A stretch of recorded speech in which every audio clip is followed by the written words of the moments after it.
My wife's rich banker ex-husband threw coffee at me during a family meeting. Oh, IT was a mistake, and started smiling. My wife said, "Don't worry, this is what it's worth." 5 minutes later, my wife's ex-husband got a call saying he had been fired from his job. Then he turned pale when he saw a picture on his mobile. Well, here's the thing about fairy tales. They're complete bullshit. Nobody warns you that when you marry the princess, you've also got to deal with her entire kingdom of uptight relatives and one particularly toxic ex-husband who thinks he's Gordon Gekko reincarnated. My name is Marcus Hill, and let me tell you, I never in my wildest dreams imagined I'd end up married into a world where people actually iron their underwear and have separate fridges for different types of champagne. See, my wife Clara, God bless her beautiful, complicated soul, she came from that world. You know the type. Where your net worth determines your actual worth, where handshakes are really just dick-measuring contests in disguise, and where everyone speaks in this weird code language that somehow makes ordering coffee sound like a hostile corporate takeover. Her ex-husband, Richard Bennett, is the poster child for everything wrong with that universe. This guy's the kind of high-flying banker who probably practices his "I'm better than you" smile in the mirror every morning while his personal trainer counts his push-ups. From day one. Hell, probably from minute one.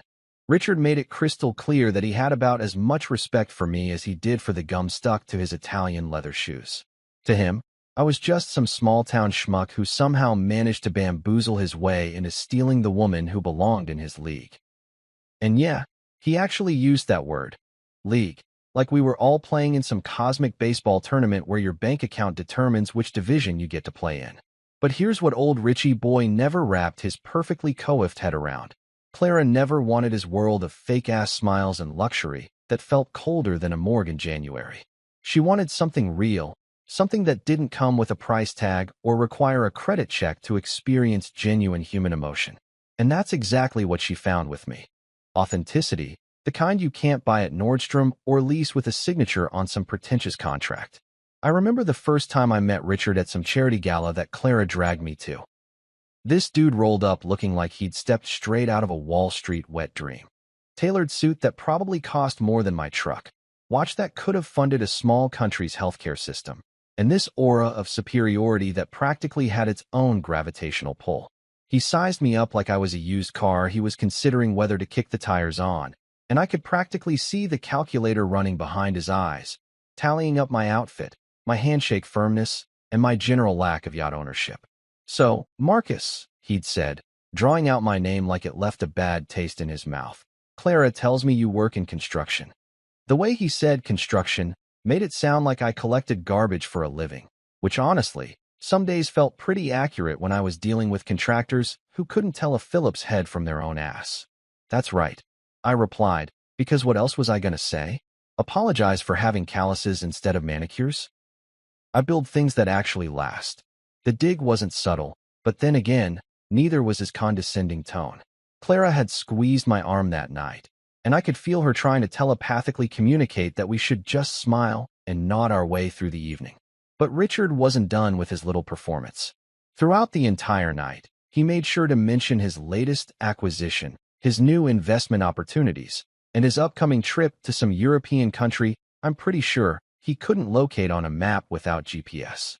Every story was carefully crafted to remind everyone in earshot that he was swimming in money while the rest of us were apparently drowning in our own mediocrity. What really got under my skin wasn't the money talk. Hell, I've been broke before and survived just fine. It was the way he looked at Clara, like she was some kind of trophy that had been temporarily misplaced but would eventually find its way back to his trophy case. Like their 10-year marriage and subsequent divorce was just some minor inconvenience. A brief intermission before she came to her senses and realized she belonged with someone who could afford to buy her things she never asked for.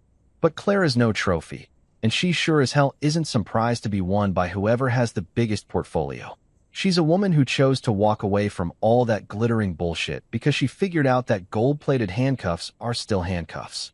She chose me not because I could give her the world, but because I could give her something Richard never could. The freedom to be herself without having to perform for some invisible audience of judgmental assholes. The thing is, Richard never understood that money can't buy you everything. It can't buy you genuine laughter that comes from actual joy instead of social obligation. It can't buy you conversations that don't revolve around quarterly reports and market fluctuations. And it definitely can't buy you the kind of love that doesn't come with terms and conditions written in fine print. Clara used to tell me stories about their marriage, how every dinner party was a performance, every vacation was a photo opportunity for his social media presence, and every conversation eventually circled back to his latest financial conquest. She lived in a beautiful cage, surrounded by beautiful things, married to a beautiful man who looked right through her unless she was serving as arm candy for his business associates. So when people ask me how a guy like me ended up with a woman like Clara, I usually just smile and tell them it's simple. I saw her for who she actually is, not for what she could do for my image or my bank account. Richard saw an accessory. I saw a partner. Richard saw a reflection of his success. I saw a woman who deserved to be loved for her terrible morning hair and her habit of stealing my hoodies and her ability to make me laugh until my stomach hurt. And that, ladies and gentlemen, is how this whole beautiful, complicated, occasionally infuriating mess got started. Because sometimes the best revenge against people who think they're better than you isn't proving them wrong. It's proving that their definition of better is completely fucked up to begin with. You know that feeling when your wife suggests something that sounds innocent enough on the surface, but your gut starts sending up flare signals like you're about to walk into an ambush? Yeah, well, that's exactly what happened one lazy Saturday morning when Clara was making her famous blueberry pancakes. And by famous, I mean the only thing she can cook without setting off the smoke detector. "Hey babe," she said, flipping a pancake with the concentration of a surgeon performing brain surgery. "What do you think about going to my parents' place this weekend?" She said it all casual-like, the way people ask if you want extra cheese on your burger, but I could hear something else lurking underneath. Something that made my coffee taste a little more bitter than usual. Now, Clara's parents, Mr. and Mrs. Lawson, they're not exactly what you'd call my biggest fans. Don't get me wrong, they're polite enough when I'm around, but it's that special kind of politeness reserved for door-to-door salesmen and people who've accidentally wandered into the wrong tax bracket. They smile with their mouths, but not their eyes, you know? Like they're constantly calculating whether being nice to me is worth the effort or if they should just cut their losses and pretend I don't exist. A family meeting, Clara continued, and there it was, those two words that strike fear into the hearts of men everywhere. Family meetings are never about good news. Nobody calls a family meeting to announce they've won the lottery or discovered a cure for cancer. Family meetings are where people air their dirty laundry, discuss concerns, and generally make everyone involved wish they'd stayed home and binge-watched Netflix instead. What kind of family meeting? I asked, because I'm a glutton for punishment like that. Clara's pancake flipping technique became noticeably more aggressive, which told me everything I needed to know about how thrilled she was about this whole situation. "The kind where they want to discuss our marriage," she said, not meeting my eyes. "Mom thinks there are some unresolved tensions that need addressing." She actually made air quotes while holding a spatula, which would have been funny if it wasn't so goddamn ominous. Here's the thing about the Lawson family estate. It's the kind of place that makes you feel like you need to wipe your feet before you even get out of your car. We're talking about a house that probably has its own zip code, with more square footage than most small towns and enough marble to build a monument to rich people's questionable taste in interior design. The kind of place where they have a different fork for each course and the bathroom has better art than most museums. But what really got my attention wasn't the house, or even the prospect of spending an afternoon getting judged by people who think caviar is a food group. It was when Clara mentioned, almost as an afterthought, that her little sister Miriam had hinted that Richard might be there too. Now, Miriam is Clara's younger sister, and calling her nosy is like calling the Grand Canyon a bit of a dip in the ground. This woman has turned being up in everyone's business into an art form. She's got a PhD in family drama and a master's degree in stirring up shit just to see what happens. If there's gossip to be spread or tension to be amplified, Miriam's your girl. She's like a human version of those reality TV shows where everyone's screaming at each other by the third commercial break. So when Miriam hints that Richard might show up, what she's really doing is lighting the fuse on a powder keg and then acting surprised when everything explodes. She knows exactly what she's doing, and she's probably already got her popcorn ready for the show. Richard's going to be there? I asked, trying to keep my voice level. Clara finally looked at me, and I could see she was just as thrilled about this prospect as I was. Maybe, she said, which in Clara speak meant definitely, but I'm hoping if I don't say it out loud, it might not actually happen. She set down the spatula and turned to face me fully. Look, Marcus, I know this sucks. I know the last thing you want to do is spend your weekend getting the third degree from my family while my ex-husband sits there looking smug. But I think we need to do this. Why? I asked, though I had a pretty good idea where this was going. Because they need to see that marrying you wasn't a mistake, she said, and there was something in her voice that made my chest tight. They need to understand that you're not some rebound guy or some midlife crisis decision. They need to see that we're solid, that we're real, and that their opinions about our relationship don't matter because we're stronger than their doubts. And there it was, the real reason behind this whole family meeting disaster. Clara was tired of defending our relationship to people who'd already made up their minds about me before we'd even met. She was tired of family dinners where conversations stopped when I walked into the room. She was tired of her mother's concerned phone calls and her father's polite but distant handshakes. She wanted to prove something, not just to them, but to herself. The problem was, I had about as much faith in this plan as I did in Richard's ability to develop a personality. You can't change people's minds by showing up and being yourself when they've already decided that yourself isn't good enough. It's like trying to win a rigged game. The house always wins, and the house in this case was a family that still thought Richard hung the moon, even after he'd crashed and burned their daughter's heart.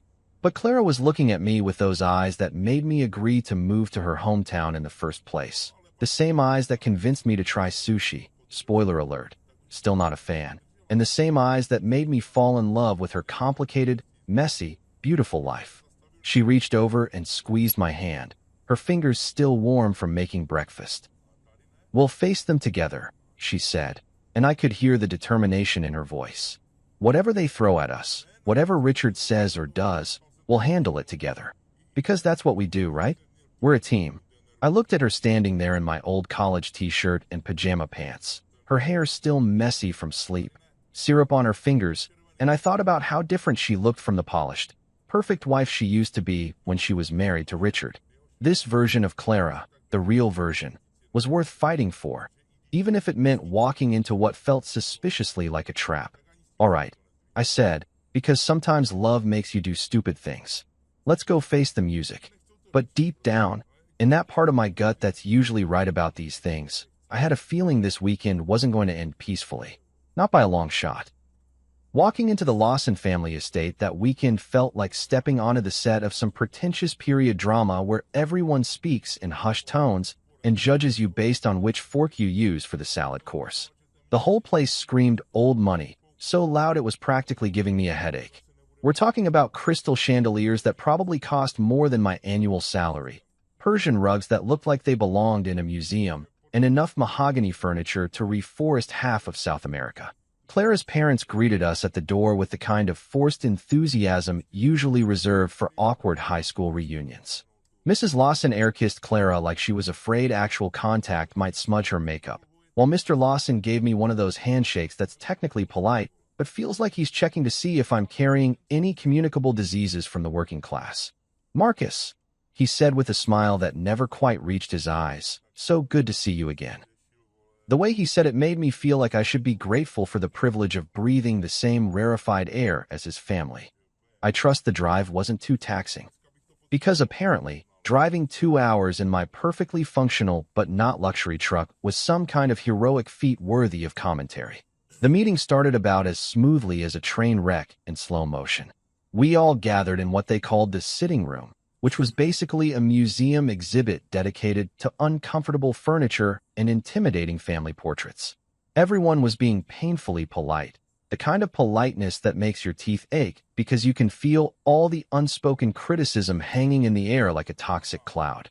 And then, because the universe has a twisted sense of humor, Richard fucking Bennett made his grand entrance. Now, I'd like to tell you that time slowed down and dramatic music started playing, but the reality was even more obnoxious than that. This bastard just strolled in like he owned the place, which, let's be honest, he probably felt like he did, considering he'd been part of this family longer than I'd been alive, practically. He was fashionably late, because of course he was, rolling up in what I'm assuming was his latest attempt to compensate for whatever psychological damage his childhood had inflicted on him. His suit was so perfectly tailored it looked like it had been sewn directly onto his body by angels who specialized in making assholes look respectable. The fabric probably cost more than most people's rent, and it fit him like a second skin designed specifically to announce to everyone in the room that he had more money than taste and the ego to match. His watch, Jesus Christ, his watch, was the kind of timepiece that probably had its own insurance policy and required a background check just to look at it directly. But it was the way he moved that really got under my skin. Richard Bennett walked into that room like he was signing deals, not greeting family members. Every step was calculated, every gesture was performed for maximum impact, and every smile was a carefully rehearsed demonstration of his superiority. He shook hands like he was closing million-dollar mergers, not saying hello to people he'd known for over a decade. "Sorry I'm late," he announced to the room, though his tone suggested he was about as sorry as a shark apologizing for being hungry. "You know how it is. The market never sleeps, and neither do the opportunities." He said this while checking his phone, because apparently, whatever was happening on that screen was more important than basic human decency. The air in the room immediately became thick enough to cut with a knife. You could practically taste the tension, like that moment before a thunderstorm when you know all hell's about to break loose, but you're powerless to stop it. Clara shifted beside me, and I could feel her body language change from relaxed to defensive in about 2 seconds flat. Over dinner, and let me tell you, this wasn't your average family dinner. This was some kind of culinary performance art involving more courses than a college curriculum. Richard completely dominated every single conversation. It was like watching a one-man show titled Richard Bennett, the musical, except nobody had bought tickets and everyone was trapped in the theater until the final curtain call. He bragged about his latest bank merger like he'd personally negotiated world peace. "We secured a $70 million acquisition last month," he announced between bites of whatever fancy fish they were serving. Really revolutionized the entire financial landscape in the Northeast Corridor. The way he said, "we," made it sound like he'd done everything himself, probably while juggling flaming torches and solving world hunger on the side. Then came the stories about the millions he'd secured, his word, not mine, like money was some kind of wild animal he'd personally tamed through sheer force of will and superior breeding. He name-dropped clients like he was reading from a Forbes magazine, casually mentioning politicians and celebrities like they were all best friends who regularly met for poker night and philosophical discussions about the meaning of wealth. And the parties, Christ, the parties he'd attended. According to Richard, he was basically the social equivalent of a traveling circus, moving from one exclusive event to another, rubbing shoulders with people whose names appeared in gossip columns and whose problems were so far removed from reality that they probably needed GPS to find them. "Last weekend, I was at Governor Morrison's private reception," he said, swirling his wine like he was conducting an orchestra. Fascinating conversation about municipal bonds and their impact on infrastructure development. Because nothing says fun party like discussing municipal bonds with politicians who probably couldn't find their own asses with both hands and a roadmap. Every single word that came out of his mouth was a perfectly aimed dagger, and I knew it. He wasn't talking to Clara's parents or even to Clara herself. He was performing for me, putting on a show designed to remind everyone at the table exactly how much more successful, sophisticated, and valuable he was compared to the blue-collar nobody who'd somehow tricked their precious daughter into thinking she could be happy with less. I sat there, cutting my steak and listening to this parade of bullshit, staying quiet because Clara had asked me to, but inside, I was calculating exactly how much satisfaction I'd get from wiping that smug expression off his face with my napkin. Clara noticed my restraint. She always did, and gave me one of those soft smiles across the table that said everything without saying anything at all. "Ignore him. We're stronger than this. Don't let him get to you." But Richard wasn't done with his performance, not by a long shot. The night was still young, and his ego apparently had a lot more material to work with. You know how they say that life can change in an instant? Well, they're absolutely right. But what they don't tell you is that sometimes that instant involves scalding hot coffee, a a designer shirt, and the kind of humiliation that burns worse than third-degree burns. What happened next at that goddamn dinner table is something I'll remember until the day I die. Not because it was particularly traumatic, but because it was the moment Richard Bennett showed everyone exactly what kind of man he really was underneath all that expensive cologne and fake charm.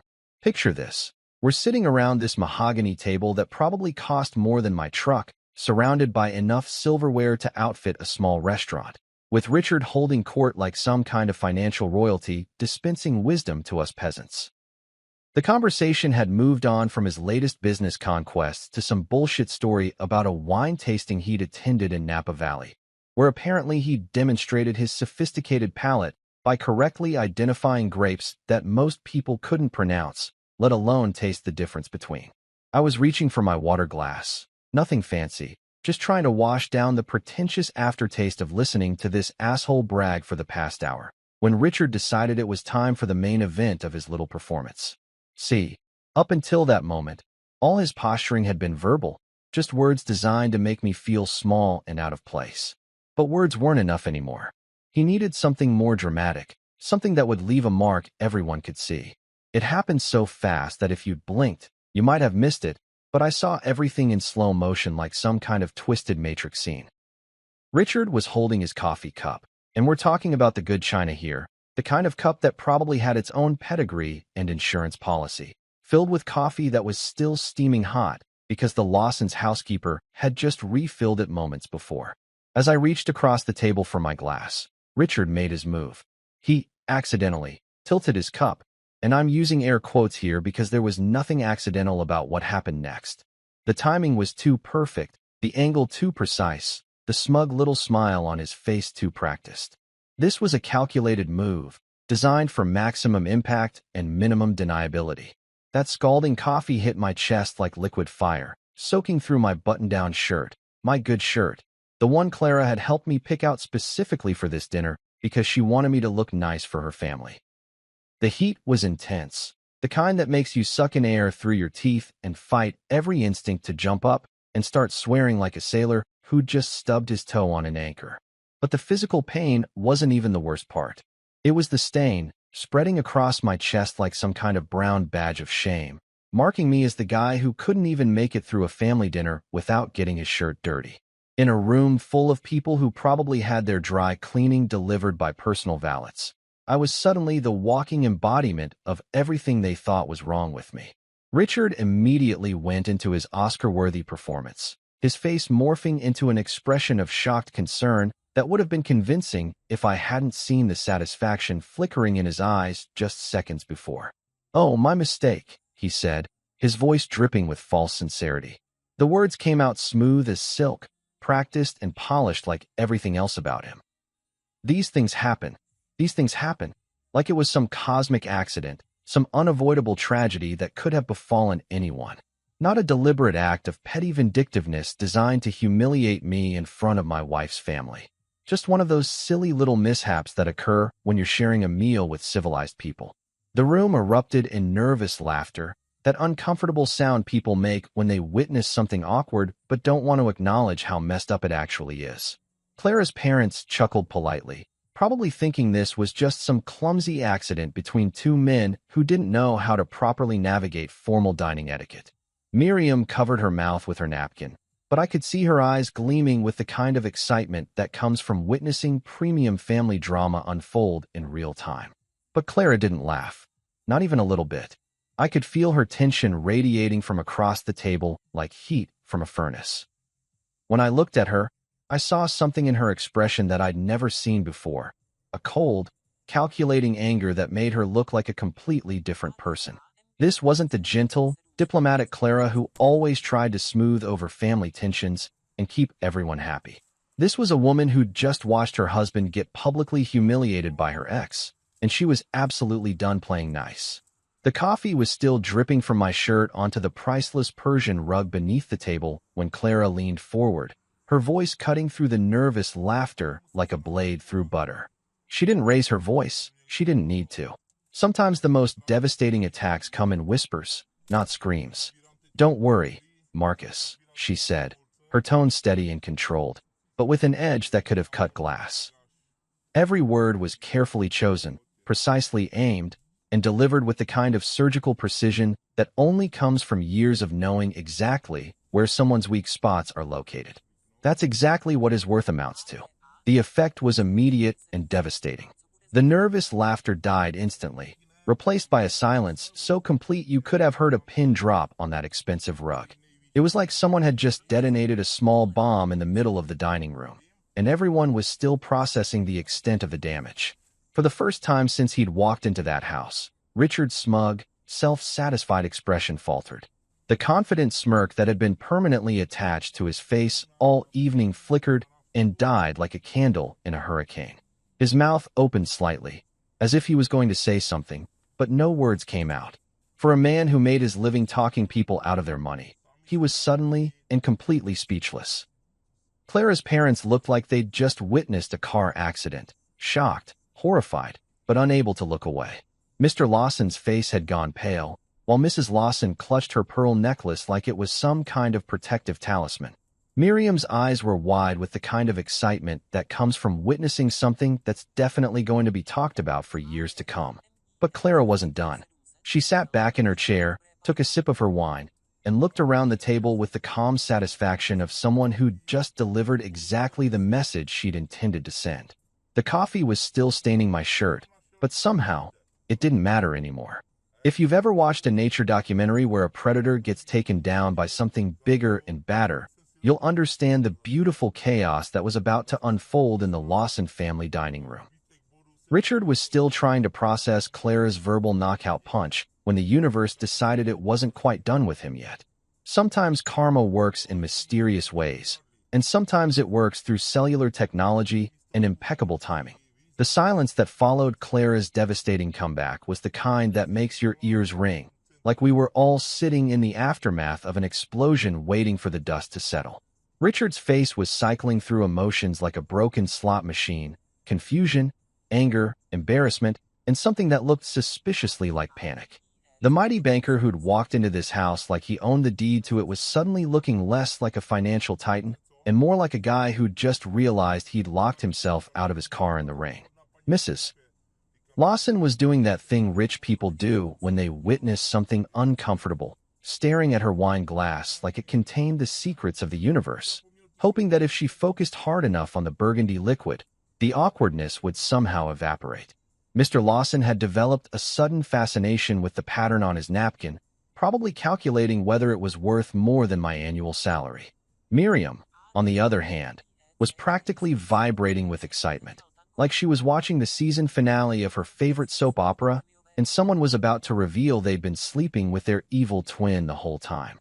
I was still sitting there with coffee stains decorating my shirt like some kind of abstract art piece, trying to figure out whether I should feel humiliated or impressed by my wife's ability to verbally dismantle a man with surgical precision. Clara had always been diplomatic, the kind of person who could navigate family drama like a UN peace negotiator, but this was a side of her I'd never seen before: ruthless, calculated, and absolutely zero tolerance for bullshit. That's when Richard's phone buzzed. Now, under normal circumstances, a phone call during dinner at the Lawson estate would have been considered the height of rudeness. These people had rules about everything: which fork to use when, how to properly hold a wine glass, the correct way to spread butter on bread without offending the ghost of Emily Post. Phone calls during dinner were definitely not part of the approved etiquette handbook. But Richard picked it up anyway, probably grateful for any excuse to escape the laser-focused attention that Clara's comment had brought down on him like a spotlight on a cockroach. He glanced at the caller ID with the casual confidence of a man who was used to being important enough that people needed him at all hours of the day and night. "I need to take this," he announced, his voice trying to reclaim some of that earlier arrogance. Important client. Because of course it was an important client. In Richard's world, all clients were important, all calls were urgent, and all interruptions were justified by the sheer magnitude of his financial responsibilities.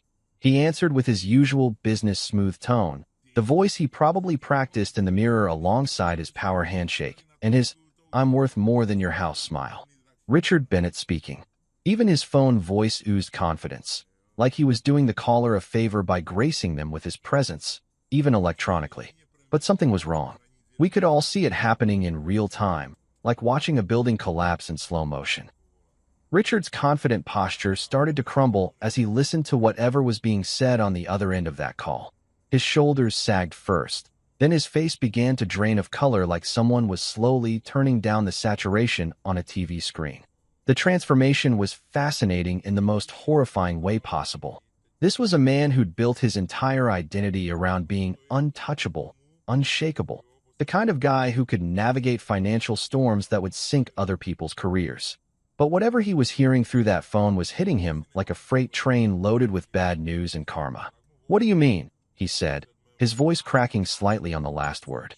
The smooth confidence was gone, replaced by something that sounded suspiciously like fear. There must be some mistake. But even as he said it, you could tell he knew there was no mistake.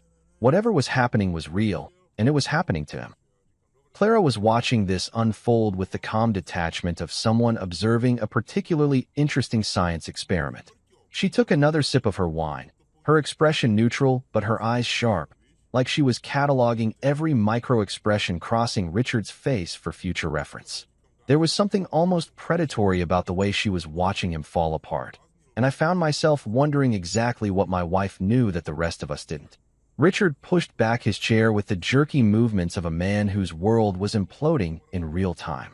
The chair legs scraped against the hardwood floor with a sound like fingernails on a chalkboard, and he stumbled slightly as he stood up, his usual grace abandoned in favor of pure panic-driven instinct.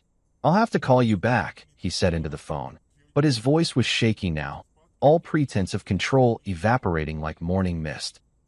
He ended the call and looked around the table like he was seeing us all for the first time, his eyes wide with the kind of shock that comes from having your entire reality rearranged without warning. The silence stretched on, thick and heavy like humidity before a thunderstorm. Nobody knew what to say, partly because we didn't know what had just happened, and partly because watching someone's life implode in real time tends to leave people speechless. Even Miriam had stopped bouncing in her chair, apparently sensing that whatever was happening was bigger than her usual appetite for family drama. When Richard came back to the table, he looked like a completely different person. Gone was the strutting peacock who'd dominated every conversation, who'd accidentally spilled coffee on me like some kind of prep school bully with a trust fund and daddy issues. This version of Richard looked hollow, like someone had reached inside him and scooped out everything that made him who he thought he was. His face had gone from confident banker to walking disaster in the span of about 5 minutes. His hands were actually trembling as he tried to compose himself, and when he opened his mouth to speak, his voice came out as barely more than a whisper. He started, then stopped, swallowed hard, and tried again. "I've been let go." Effective immediately, and just like that, the mighty banker had fallen. You know that moment in horror movies when you think the monster is dead, but then its eyes snap open for one final scare? Yeah, well, the universe wasn't quite done putting Richard Bennett through the meat grinder yet. Sometimes when life decides to really screw someone over, it doesn't just knock them down once. It keeps kicking until they stop twitching. And brother, Richard was about to discover that his personal apocalypse was just getting started. The poor bastard was still sitting there looking like someone had just told him Santa Claus wasn't real and the Tooth Fairy had filed for bankruptcy. His announcement about being fired had hit the dinner table like a bomb, leaving everyone scrambling to figure out what the hell had just happened. Mrs. Lawson was clutching her wine glass like it was a life preserver. Mr. Lawson was doing his best impression of a goldfish, mouth opening and closing, but no sound coming out. And Miriam looked like Christmas had come early and brought her the gift of premium family drama. But Clara? Clara was sitting there with this expression of calm satisfaction that would have been terrifying if it wasn't so goddamn impressive. She looked like someone who'd just watched a complicated puzzle solve itself, all the pieces falling into place exactly where they were supposed to. There was something almost zen-like about her composure, like she was watching events unfold that she'd somehow already seen coming. Richard was trying to recover some semblance of dignity, straightening his tie and attempting to resurrect that confident persona that had served him so well for the past however many years. But it was like watching someone try to put Humpty Dumpty back together again with Scotch tape and wishful thinking. The cracks were showing, And no amount of expensive cologne and practice charm was going to hide the fact that his world had just been turned upside down and shaken like a snow globe. That's when his phone buzzed again. Now, you'd think that after the first call had delivered news that basically nuked his entire career from orbit, Richard might have been a little hesitant to answer the second one. But apparently, when you're used to being the kind of important person whose phone never stops ringing, old habits die hard. He glanced at the screen with the weary resignation of a man who was pretty sure the universe wasn't done kicking him in the teeth yet. The notification sound was innocuous enough. Just that little ping that means someone sent you a message. Could be anything, really.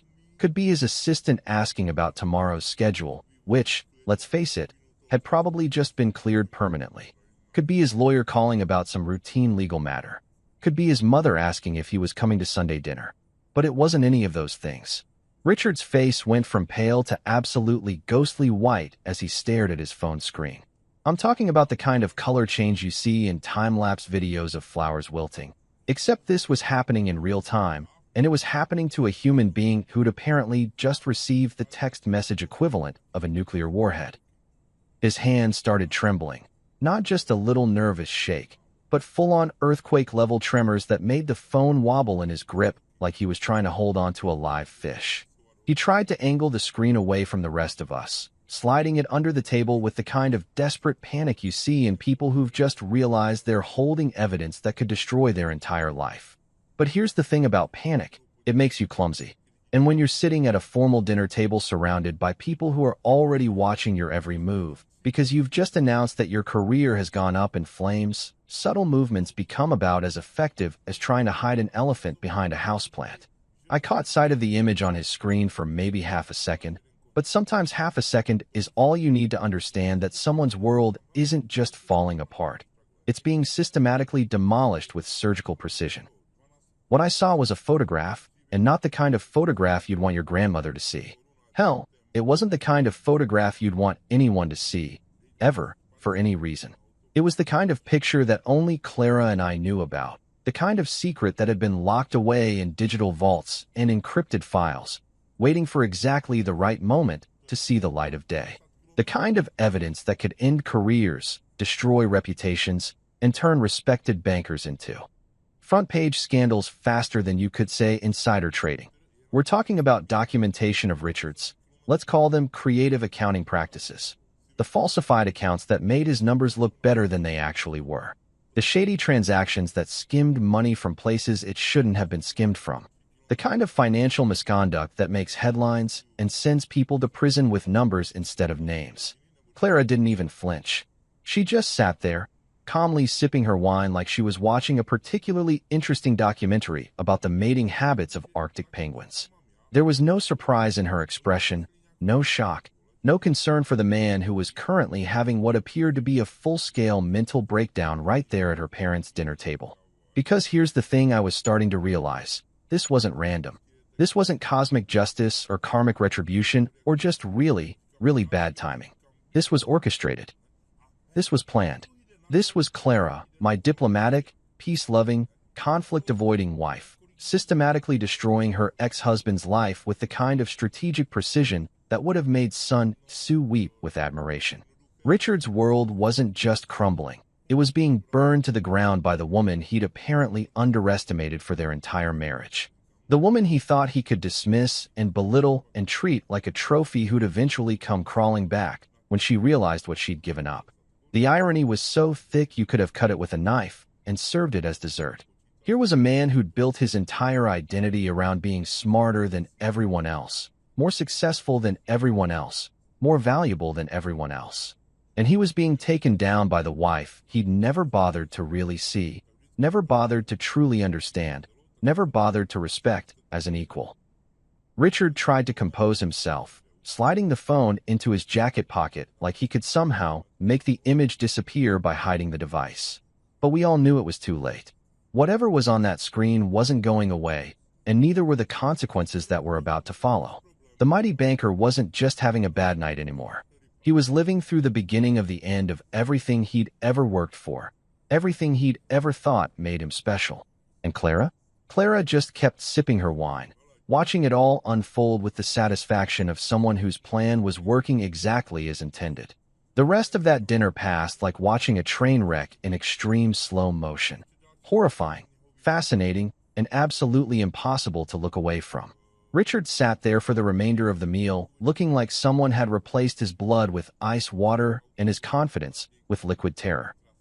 Every few minutes, he'd glance at his phone like it might spontaneously combust, then quickly shove it back into his pocket like it was radioactive. The man who'd walked into this house treating everyone like they should be grateful for his presence was now practically vibrating with anxiety. Clara's parents were doing their best impression of people who hadn't just witnessed their former son-in-law's complete psychological meltdown, but you could tell they were struggling. Mrs. Lawson kept making these little comments about the weather and the garden, desperately trying to fill the silence with anything that didn't acknowledge the elephant that had just tap-danced through their dining room wearing combat boots. Mr. Lawson had apparently decided that his salmon was the most fascinating thing he'd ever encountered, cutting it into pieces so small they could have been served to dollhouse residents.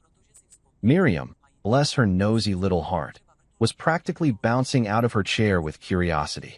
You could see the wheels turning in her head as she tried to piece together what the hell had just happened.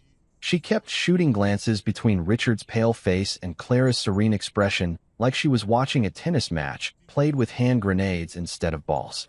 But Clara? Clara was the picture of composure. She made polite conversation about the food, complimented her mother on the wine selection, and asked thoughtful questions about her father's golf game. To anyone who didn't know better, she looked like the perfect daughter-in-law, gracious and charming, and completely unaware that the man sitting 3 seats away from her was having an existential crisis that would probably require years of therapy to unpack. It wasn't until later that evening, when the dinner from hell had finally limped to its merciful conclusion and we were walking to our car, that Miriam made her move. She caught up with me in the hallway, probably having waited all evening for the chance to corner someone and get the inside scoop on what had just transpired. "Marcus," she whispered, grabbing my arm with the kind of desperation usually reserved for people asking for directions in a foreign country where they don't speak the language. "Was that your doing? Did you set Richard up?" Her eyes were wide with the kind of excitement that comes from thinking you've stumbled onto a conspiracy that would make Watergate look like a parking ticket. I had to laugh at that. The idea that I, Marcus Hill, construction worker and general small-town nobody, had somehow orchestrated the downfall of Richard Bennett, financial wizard and master of the universe, was so ridiculous it bordered on comedy. If I had that kind of power and influence, would I really be driving a 10-year-old truck and shopping for clothes at outlets? No, I told her, shaking my head. He did it to himself. We just stopped protecting him. And that was the truth, as simple and devastating as it sounded. Sometimes the most powerful thing you can do isn't to attack someone. It's to simply step aside and let them face the consequences of their own actions. But Miriam wasn't satisfied with that answer. She wanted details, explanations, a full breakdown of how exactly her former brother-in-law had gone from master of the universe to unemployed disaster in the span of one evening. She kept pressing, asking questions, trying to get me to reveal some master plan or secret strategy that would explain what she'd just witnessed. The thing is, there was a master plan. There was a strategy, but it wasn't mine. See, here's what I'd started to piece together over the course of that disastrous dinner. Clara had evidence of Richard's corruption long before tonight. We're talking about documentation that went back years, possibly their entire marriage. Financial records, email trails, transaction histories, the kind of paper trail that forensic accountants dream about and criminal prosecutors salivate over. She'd known about his falsified accounts, his shady transactions, his creative interpretations of banking regulations that crossed the line from aggressive to illegal. She'd probably known about it for years, watching him climb the corporate ladder on a foundation built from fraud and financial misconduct. But she'd stayed quiet, keeping his secrets locked away like toxic waste in a vault. Why? Because exposing Richard would have meant destroying her family's reputation. The Lawsons had been proud of their successful son-in-law, bragging about his achievements at country club dinners and charity galas. Mrs. Lawson probably spent years telling her friends about Richard's latest promotion or his newest luxury car. Mr. Lawson probably enjoyed the reflected glory of having a financial powerhouse in the family. Clara had protected Richard not because she loved him.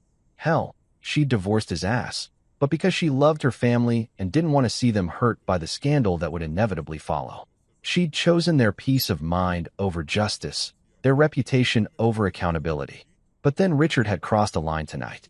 When he'd accidentally spilled that coffee on me, when he'd humiliated me in front of her family with that smug, satisfied smirk, he'd made it personal. He'd attacked the man she loved, and that was apparently where Clara's patience ran out. So she'd quietly sent those files to the bank's ethics board. Probably earlier that week, maybe even earlier that day.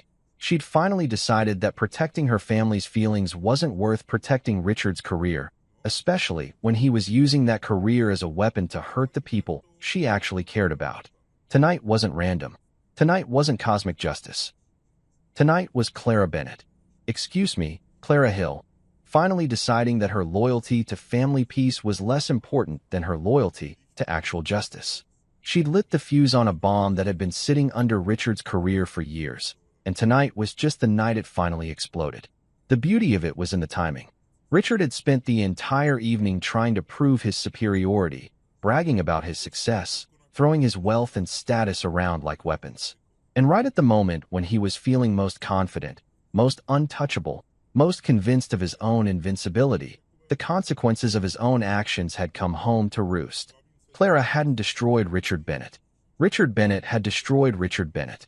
Clara had just stopped covering for him, stopped protecting him from the natural consequences of being a lying, cheating, fraudulent piece of shit who thought he was too important to follow the same rules as everyone else. And the most beautiful part? He never saw it coming. He'd been so focused on trying to make me look small that he'd completely missed the fact that his ex-wife was methodically dismantling his entire life from the inside out. As we drove home that night, I looked over at Clara and realized I was married to someone far more dangerous than I'd ever imagined. And honestly, I'd never found her more attractive. If you've ever wondered how fast someone can go from being the toast of high society to being about as welcome as a skunk at a garden party, let me tell you about the week that followed Richard Bennett's spectacular implosion. It was like watching a master class in how quickly people will abandon ship when they smell the smoke from a burning reputation. And brother, Richard's reputation wasn't just burning. It was a full-scale 5-alarm inferno that could probably be seen from space. The news broke on Monday morning with all the subtlety of a freight train hitting a nitroglycerin factory. I'm talking front page of the business section, above the fold coverage with the kind of headline that makes editors rub their hands together with glee. Prominent banker fired amid financial scandal investigation. The photo they used was one of those corporate headshots where Richard looked confident and successful, which made the contrast with his current situation even more delicious. By Tuesday, the story had grown legs and started running. Apparently, once one news outlet breaks a story about financial corruption, every other outlet in the city decides they need to get in on the action. It was like watching vultures circle a carcass, except the carcass was Richard's career and the vultures were investigative journalists who smelled Pulitzer Prize material. The details that started emerging were absolutely beautiful in their completeness. We're talking about years of falsified records, millions of dollars in questionable transactions, and enough creative accounting to make Enron's bookkeepers look like amateur hour. Richard hadn't just bent the rules. He'd folded them into origami cranes and set them on fire while dancing around the ashes. By Wednesday, the story had made it to the evening news. There's nothing quite like watching your ex-wife's ex-husband getting torn apart by investigative reporters on live television while you're eating leftover pizza in your pajamas. Clara and I sat on our couch, sharing a beer and watching Richard's former colleagues throw him under the bus with the kind of enthusiasm usually reserved for Black Friday sales at electronics stores. His former boss, and I use the word former with all the satisfaction it deserves, went on record saying they were shocked and dismayed by these allegations and that Richard's actions do not reflect the values and integrity of their institution.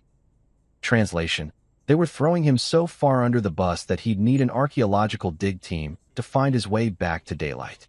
But the real entertainment came from watching Richard's social circle evaporate faster than water on hot asphalt. These were people who'd been kissing his ass for years, hanging on his every word at dinner parties, laughing at his jokes even when they weren't funny, and generally treating him like he was some kind of financial deity who could turn their modest portfolios into golden eggs. Thursday brought news that Richard's membership at the exclusive country club had been temporarily suspended pending the outcome of ongoing investigations. Friday saw his name quietly removed from the board of directors of 3 different charitable organizations. By the weekend, his regular table at that fancy restaurant downtown was suddenly unavailable every night for the foreseeable future. It was like watching a time-lapse video of a social network collapsing. These people who'd been his friends, his colleagues, his business associates, were now treating him like he had some kind of contagious disease that could be transmitted through proximity. Phone calls went unreturned. Invitations were mysteriously lost in the mail. And suddenly everyone was too busy to meet for lunch or drinks or golf. The beautiful irony was that these were the same people Richard had looked down on me for not knowing. These were his connections, his network, his proof that he operated in circles I could never hope to enter. And now they were abandoning him faster than rats fleeing a sinking ship, proving that their loyalty was about as deep as a puddle in a drought. Clara's family reaction was particularly fascinating to watch unfold. The same parents who'd spent years bragging about their successful former son-in-law were now dealing with the uncomfortable reality that their golden boy was actually fool's gold painted with corruption and held together with lies. Mrs. Lawson, who'd been telling her bridge club for years about Richard's latest promotion or his newest acquisition, suddenly found herself having very different conversations. Instead of bragging about his success, she was making excuses for why they never really knew about his business practices and how they'd always had some concerns about his methods. The woman who'd practically canonized St. Richard was now trying to pretend she'd never been that impressed with him in the first place. Mr. Lawson went through his own transformation. The man who'd looked at me like I was something he'd scraped off his shoe was suddenly seeing me in a completely different light. At the next family dinner, which Richard obviously wasn't invited to, Mr. Lawson actually asked me about my work, seemed genuinely interested in my opinions about local politics, and even offered to help me get tickets to a baseball game that had been sold out for months.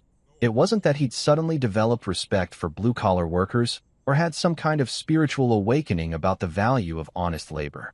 It was that his definition of success and worthiness had been completely recalibrated by watching his former golden boy turn into radioactive waste. When your benchmark for achievement gets arrested for financial fraud, suddenly the guy who builds things that actually last starts looking pretty damn good by comparison. The shift in family dynamics was subtle but unmistakable. Instead of being the charity case that Clara had married out of some misguided rebellion against her upbringing, I was now the stable, reliable, honest man who'd stood by their daughter when everyone else was either corrupt or fake. Instead of being the mistake Clara needed to correct, I was proof that she'd shown better judgment than any of them. Miriam, bless her gossipy little heart, was having the time of her life. She went from being the sister who had to watch Clara settle for someone beneath her station to being the sister who got to witness the most spectacular takedown in recent family history. She was probably telling this story to anyone who'd listen, and probably embellishing it a little more each time. But the most satisfying part wasn't watching Richard's world crumble or seeing Clara's family finally understand what she'd seen in me. It was watching Clara herself navigate this whole situation with the kind of grace and dignity that made me fall in love with her all over again. She didn't gloat, didn't rub anyone's face in it, didn't say, "I told you so," even though she absolutely could have. She just smiled quietly and held my hand a little tighter, like she was saying without words, "See? I knew what I was doing all along." You know how they say desperate times call for desperate measures? Well, about a week after Richard's spectacular public execution via newspaper headlines and investigative journalism, we got a real-life demonstration of just how desperate a formerly powerful man can become when his entire world gets flushed down the toilet like yesterday's goldfish. It was a Saturday afternoon, one of those perfect fall days where the air is crisp enough to make you want to rake leaves just for the satisfaction of jumping in the pile afterward. Clara and I were having one of those lazy weekends that married couples dream about. No agenda, no schedule, just hanging out in our pajamas until an unreasonable hour and debating whether cereal counts as a legitimate lunch option. I was on the couch reading some article about the latest construction techniques. because apparently that's what passes for exciting literature when you're in your 30s and own a mortgage. When Clara called out from the kitchen where she was making what she claimed was gourmet coffee, but was really just regular coffee with fancy creamer she'd bought on sale. "Marcus," she said, and something in her tone made me look up from my magazine. "There's someone at the door." Now, we don't get a lot of unexpected visitors. Most of our friends have the courtesy to call first. The delivery guys usually just leave packages on the porch, and the Jehovah's Witnesses learned to skip our house after Clara answered the door in a Hail Satan t-shirt she'd bought as a joke, but decided to wear specifically for religious solicitors. But when I looked out the window, I saw something that made my coffee taste suddenly bitter in my mouth. There, standing on our front porch like some kind of ghost from Christmas past, was Richard fucking Bennett. Except this wasn't the polished, confident Richard who'd waltzed into the Lawson family dinner like he owned the place. This was a completely different creature, a hollow-eyed, desperate-looking shell of a man who looked like he'd been put through a blender set on life-destroying puree. Gone was the perfectly tailored suit that probably cost more than most people's cars. Instead, he was wearing jeans. Actual jeans, like some kind of common person, and a wrinkled button-down shirt that looked suspiciously like he'd slept in it. His hair, which had always been styled with the kind of precision you'd expect from someone who probably had a personal grooming consultant, was disheveled and greasy. He looked like he hadn't shaved in days, and not in that deliberately scruffy way that models use to look ruggedly handsome, but in the way that suggests personal hygiene has become a low priority when you're busy watching your entire life implode. The arrogant smirk that had been permanently attached to his face like some kind of surgical implant was nowhere to be seen. Instead, he looked hollow, desperate, like someone who'd been wandering in the desert for weeks and had finally spotted what might be an oasis, but wasn't entirely sure it wasn't just another mirage. Clara opened the door before I could stop her, which in hindsight was probably for the best, because I might have been tempted to pretend we weren't home and hope he'd eventually go away like a persistent raccoon looking for garbage. But Clara has always been braver than me, more willing to face uncomfortable situations head-on, instead of hiding behind the couch until they resolve themselves. "Richard," she said, her voice completely neutral. Not hostile, not welcoming, just flat. Like she was acknowledging the existence of a piece of furniture that had unexpectedly appeared on her doorstep. "What are you doing here?" He looked at her with the kind of desperation you usually see in movies about people stranded on desert islands who've just spotted a rescue helicopter. His voice, when he finally managed to speak, was completely different from the smooth, confident tone he'd used at dinner. This was the voice of a man who'd been broken down to his component parts and hastily reassembled by someone who'd lost the instruction manual. "Clara," he said, and I could hear his voice breaking like a teenager asking someone to prom. "They're investigating me. The FBI, the State Attorney General's office, the SEC. There are so many agencies involved I've lost count. I need help. I need you to tell them it's not true." The audacity of it was absolutely breathtaking. Here was a man who'd spent our entire previous encounter trying to humiliate me, who'd treated Clara like a possession he'd temporarily misplaced, who'd walked through life with the kind of arrogance that suggested he thought the laws of physics were more like guidelines that didn't really apply to him. And now he was standing on our doorstep asking the woman he'd divorced to lie to federal investigators to save his ass. Clara's response was colder than a penguin's nightmare. Her eyes, which had always been warm and expressive, looked like they'd been carved from ice. When she spoke, her voice had the kind of finality usually reserved for judges reading death sentences. "The truth doesn't need defending," she said, and each word hit him like a physical blow. There was no emotion in her voice, no anger, no satisfaction, no regret. Just cold, hard reality delivered with surgical precision. But Richard wasn't ready to give up yet. Desperation has a way of making people stupid, and Richard was apparently determined to prove that even former financial geniuses can make spectacularly bad decisions when their backs are against the wall. He turned to me, his eyes wild with the kind of panic you see in animals caught in traps. "You think you've won, Marcus?" he said, and there was something in his voice that was part plea, part threat, and entirely pathetic. "This isn't over." And that's when I realized something that probably should have been obvious from the beginning. Richard Bennett had never understood what this was actually about.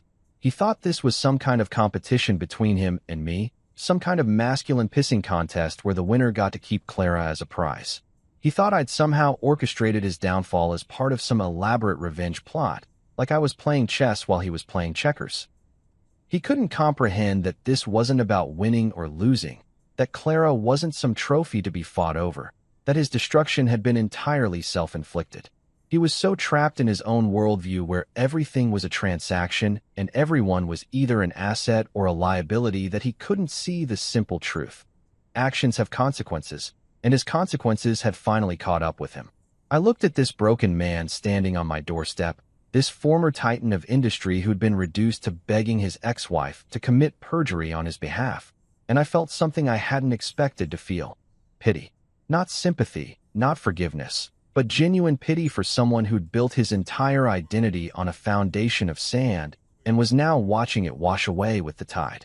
It already is, I replied quietly, meeting his desperate glare with calm certainty. Life has this funny way of moving forward even after the big dramatic moments are over, like how a river keeps flowing even after it's carved through a mountain. The dust settled from Richard's spectacular self-destruction. The news cycle moved on to the next scandal involving some politicians' creative interpretation of campaign finance laws, and Clara and I found ourselves back to the business of just being married to each other. Not the movie version of marriage where everything is perfectly lit and every conversation sounds like it was written by someone who's never actually been married, but the real version where you argue about whose turn it is to take out the trash and discover that your wife has some truly disturbing opinions about the correct way to load a dishwasher. The kind of marriage where love isn't a constant symphony of romantic gestures, but more like a steady drumbeat that keeps time for all the ordinary moments that actually make up a life. Richard became a cautionary tale, one of those stories people tell at cocktail parties about how quickly fortune can change when you build your castle on a foundation of lies and creative accounting. Last I heard, he'd moved to some small city in Ohio where nobody knew his name, and he was working at a mid-level accounting firm, probably spending his days auditing the books for local car dealerships and trying to convince himself that this was just a temporary setback in his inevitable return to greatness. The irony wasn't lost on me that he'd ended up in exactly the kind of small-town, middle-class existence he'd looked down on when I was living it. Except the difference was that I'd chosen my life, built it deliberately with my own hands and decisions, while he'd had his thrust upon him by the consequences of thinking he was too smart and too important to follow the same rules as everyone else. Clara's family had completed their transformation from skeptical in-laws to something approaching actual acceptance. Mrs. Lawson no longer looked at me like I was a fascinating anthropological specimen from a lower socioeconomic class, and Mr. Lawson had stopped asking questions about my prospects like he was conducting a job interview for the position of son-in-law. They'd finally figured out that stability and honesty weren't consolation prizes for people who couldn't achieve wealth and status. They were actually valuable qualities in their own right. It took a financial criminal for them to realize that the guy who showed up on time, kept his promises, and treated their daughter like she was worth more than her trust fund might actually be worth keeping around. Sometimes it takes watching someone's world burn down to appreciate the people who don't play with matches. But the real education hadn't been for Clara's family. It had been for me. I'd always known that Clara was smart, but I'd underestimated just how strategic she could be when someone threatened the people she loved. Watching her systematically dismantle Richard's entire existence with the patience of a chess master planning 15 moves ahead had been both terrifying and incredibly attractive. She'd shown me that love isn't just about the warm, fuzzy feelings and romantic dinners. Sometimes it's about being willing to go to war for someone, even when they don't know you're fighting. She'd protected me in a way I hadn't even realized I needed protecting, and she'd done it without making me feel small or helpless or like I needed rescuing. The night after Richard's pathetic visit to our house, Clara and I had sat out on our back deck under the string lights I'd hung up when we first moved in together. They were cheap lights from the hardware store, nothing fancy or expensive, but they created this warm bubble of light in our small backyard that made everything feel intimate and peaceful. We'd shared a beer, not champagne, not wine from some vineyard with a pretentious name, just regular beer from a six-pack I'd picked up at the grocery store, and talked about everything and nothing. about whether we should plant tomatoes next spring, about the new restaurant that had opened downtown, about her sister's latest dating disaster. Normal stuff. Real stuff. The kind of conversations that actually matter when you're building a life with someone. You know what the funny thing is? Clara had said, leaning back in her chair and looking up at the stars that were just barely visible through the light pollution. Richard always thought money was power. But real power is knowing who you are when everything else gets stripped away. She was right, of course. Richard had built his entire identity around external validation. His job title, his bank account, his social connections, his ability to buy things that impressed people who weren't really paying attention anyway. When those things disappeared, there was nothing left underneath. He was like a house built entirely of facade with no actual structure behind it. But Clara had chosen me not because of what I could buy her, or what doors I could open for her, or what status I could provide. She'd chosen me because of who I was when all the external stuff was stripped away. She'd seen something in the guy who worked with his hands and drove a used truck and shopped at discount stores that she'd never found in the man who could afford to buy her anything she wanted. "See," she said, squeezing my hand in the warm darkness of our backyard. In the end, he poured coffee. You poured strength. And sitting there under those cheap string lights, drinking beer and listening to the sound of crickets in our modest little yard, I finally understood something that had taken me way too long to figure out. I hadn't just survived Richard's world of polished surfaces and cold luxury. I'd surpassed it entirely by refusing to play by its rules. True worth isn't measured in quarterly reports or stock portfolios or the ability to drop names at dinner parties. It's measured in showing up when you say you will, in being the same person in private that you are in public, in choosing to build something real instead of something that just looks impressive from a distance. Clara's love wasn't a consolation prize for not being rich enough or successful enough or sophisticated enough for someone better. Her love was the recognition that better isn't about having more. It's about being more. More honest, more reliable, more genuine, more willing to do the right thing even when it's harder than doing the profitable thing. Richard had lost everything the night he tried to humiliate me with that coffee, but not because of some cosmic justice or karmic retribution. He'd lost everything because he'd revealed who he really was underneath all the expensive packaging, and it turned out that who he really was wasn't worth keeping around. But I'd gained something that night that was worth more than all his bank accounts combined. The unshakable knowledge that the woman I loved had chosen me not despite my lack of wealth and status, but because of my abundance of everything that actually mattered. In the end, integrity and love really do outlast arrogance and pride. And that's a truth that even Richard Bennett's accountant couldn't find a way to creatively reinterpret.